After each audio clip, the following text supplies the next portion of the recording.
पिलामाने यह हूँ संपूर्ण तुमर असली प्रश्नपत्र। ठीक अच्छे यह हूँ प्रथम समाप्ति सूचक मान निर्धारण 2025। ठीक अच्छे श्रेणी हूँ तृतीय विषय हूँ गणित। ठीक अच्छे पिलामाने ये तुम संपूर्ण नाम लिख ये लिख तुम रोल नंबर ये लिख तुम विभाग ये लिख तुम तारीख। ठीक अच्छे विद्यालय नाम ये पे तुम संपूर्ण विद्यालय नाम लिख तापर लिख ये तुम ब्लॉक नाम ये लिख तुम जिलार नाम। ठीक अच्छे यह हूँ तुम संपूर्ण लिखित परीक्षा। ठीक अच्छे समय हूँ 1 घंटा 30 मिनिट। पृष्ठा संख्या हूँ 4 प्रश्न संख्या 17 एवं पूर्ण संख्या 40।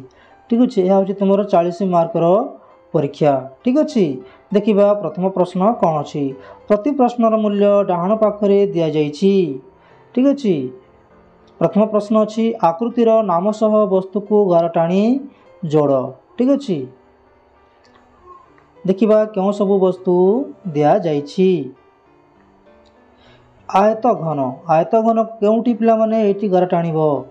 तापर अच्छी कोन को क्योंटे गार टाणिब एटी गार टाणिब। तापर गोलक को क्योंटे गार टाणिब गोलक पाखक गार टाणिब।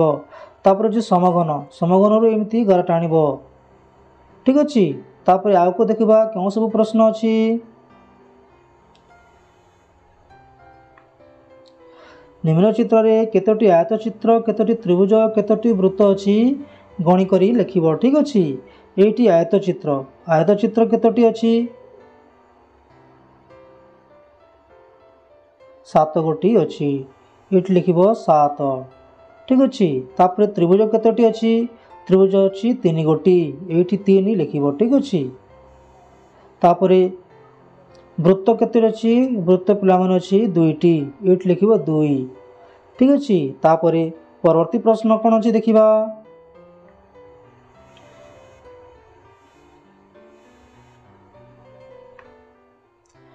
पिलामाने चट्टाणर टाइल सजा को आग को बढ़ाओ। पिलामाने जेमिति सजा है आग को तुम्हें सजाइब खाली घरे केमिति हम आग केमिति बढ़ाइब। ठीक अच्छे तापर यह जमीती 2टी लेखाएं छोट वृत्त अच्छी तुम्हें ये तल को ऊपर को वृत्त छोट छोट वृत्त अंकन कर। ठीक अच्छे तापर आग को देखा कौन सब प्रश्न अच्छी पिलामाने ये सब नोट देखुच 100 टंकिया 10 टंकिया ये सब 1 टंकिया ये सब मिसिले केते हेबो ये सब मिसिले पिलामाने 124 टंका हेबो ए गठारे ठीक चिन्ह देव। ठीक अच्छे तापर परवर्ती प्रश्न कौन अच्छी देखिबा संख्याटी केते हेबो लेख संख्याटी केते हेबो यह हूँ 230 और 7 यह 237 237। ठीक अच्छे परवर्ती प्रश्न जेपरी 2 को द्वितीय लिखा जाए सेपरी 7 को केते लिखा हो सप्तम तुम लिख दंत स तापर पतप्त सप्तम सप्तम एपरी लिख। ठीक अच्छे तापर परवर्ती प्रश्न कौन अच्छी देखा संख्या नामक अक्षर लिख पे 518 तुम ये लिख 518 518। ठीक अच्छे ता तल को प्रश्न अच्छी 304 तुम ये लिख 304।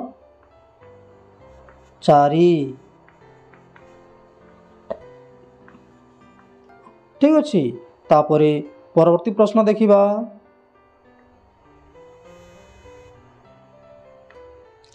सारणी पूरण कर सारणी पूरण कर पिला। ठीक अच्छे ये 751 ये 10 घरे 5। ठीक अच्छे ताप तल को 293 एक घर र3 तापर 614 7 घर र6। ठीक अच्छे आग को देखा क्यों प्रश्न अच्छी अक्षर लिखा संख्या को अंकर लेख 798 ये लिख पे तुम्हें 798। ठीक अच्छे ताल 556 ये लिख 556। ठीक अच्छे तापर देखा आग को कौन सब प्रश्न अच्छी ସବୁଠାରୁ ବଡ଼ ସଂଖ୍ୟାରେ ଗୋଲ ବୁଲାଇବ। ବଡ଼ ସଂଖ୍ୟାର ଗୋଲ ବୁଲାଇବ। ଠିକ୍ ଅଛି, ଏଠାରେ ସବୁଠାରୁ ବଡ଼ ସଂଖ୍ୟା ହେଉଛି 903। ଠିକ୍ ଅଛି, ତାପରେ ଦେଖିବା ଆଗକୁ କେଉଁ ପ୍ରଶ୍ନ ଅଛି। ବଡ଼ ସାନ ଚିହ୍ନ ଦେବ, ଏମିତି ବଡ଼ ସାନ ଚିହ୍ନ ଦେବ। ଠିକ୍ ଅଛି, 321 ଏପଟେ 231, 321 ବଡ଼, ସେଥିପାଇଁ ଏଠାରେ ଏପରି ଚିହ୍ନ ଦେବ। ଠିକ୍ ଅଛି, ତାପରେ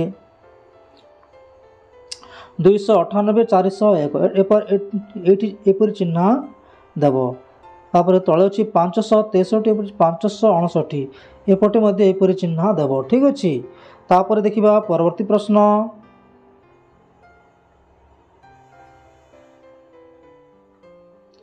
ଖାଲି ଘର ପୂରଣ କର।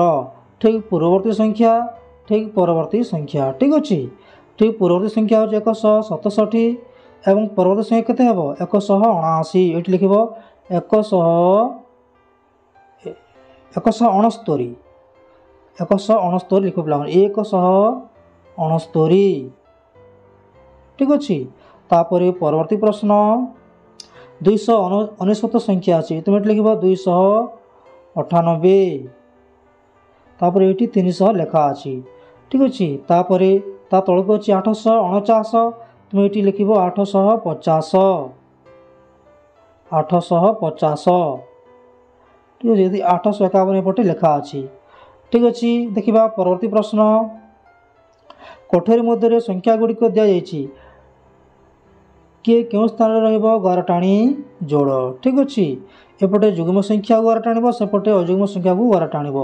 352କୁ ଯୁଗ୍ମ ସଂଖ୍ୟା ଘର ଟାଣିବ, ତାପରେ 435 ଏହାଟିକୁ ଅଯୁଗ୍ମ ସଂଖ୍ୟା ଘର ଟାଣିବ, ତାପରେ 127କୁ ଏଠି ଅଯୁଗ୍ମ ସଂଖ୍ୟା ଘର ଟାଣିବ, ତାପରେ 210 ଏଠି ଯୁଗ୍ମ ସଂଖ୍ୟା ଘର ଟାଣିବ।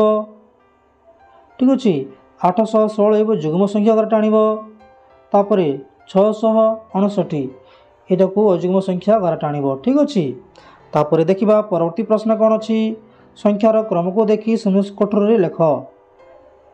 ଠିକ୍ ଅଛି, ଏଠି ଅଛି 497, ତାପରେ ଅଛି 498, ତାପରେ 499, ତୁମେ ଏଠି ଲେଖିବ 500, ତାପରେ ଏଠି ଲେଖିବ 501। ଠିକ୍ ଅଛି, ତାପରେ ଦେଖିବା ପରବର୍ତ୍ତୀ ପ୍ରଶ୍ନ।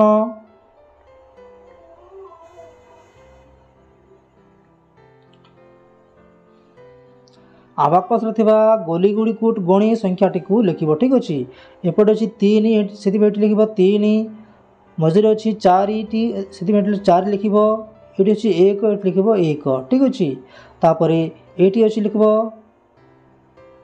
5 ଗୋଟି ଗୋଲି ଅଛି, ସେଥିପାଇଁ ଏଠାରେ 5 ଲେଖିବ, ମଝିରେ କୌଣସି ଗୋଲି ନାହିଁ, ସେଥିପାଇଁ ଏଠାରେ 0 ଲେଖିବ, ଏବଂ ଏଠାରେ 3 ଗୋଟି ଗୋଲି ଅଛି, ସେଥିପାଇଁ ଏଠାରେ 3 ଲେଖିବ। ଠିକ୍ ଅଛି, ଦେଖିବା ପରବର୍ତ୍ତୀ ପ୍ରଶ୍ନ କ'ଣ ଅଛି। ପିଲାମାନେ ଏଇଠି ଗୋଟେ ବିୟୋଗ କରିବ, ତୁମେ ଗୋଟେ ବିୟୋଗ କରିବାକୁ କୁହାଯାଇଛି, ବିୟୋଗ ଫଳ ନିର୍ଣ୍ଣୟ କରିବ। ଠିକ୍ ଅଛି, 475ରୁ 248 କାଟିବ। ଠିକ୍ ଅଛି, ତୁମେ ଏଇଠି ଲେଖିବ 7 2 2, ତୁମେ 227। ଠିକ୍ ଅଛି, 227 ଲେଖିବ। ତାପରେ ପରବର୍ତ୍ତୀ ପ୍ରଶ୍ନ। ତୁମ ବିଦ୍ୟାଳୟରେ 172 ଜଣ ଛାତ୍ର ଓ 126 ଜଣ ଛାତ୍ରୀ ପଢ଼ୁଛନ୍ତି, ତେବେ ତୁମ ବିଦ୍ୟାଳୟରେ ମୋଟରେ କେତେ ଜଣ ଛାତ୍ରଛାତ୍ରୀ ପଢ଼ୁଛନ୍ତି?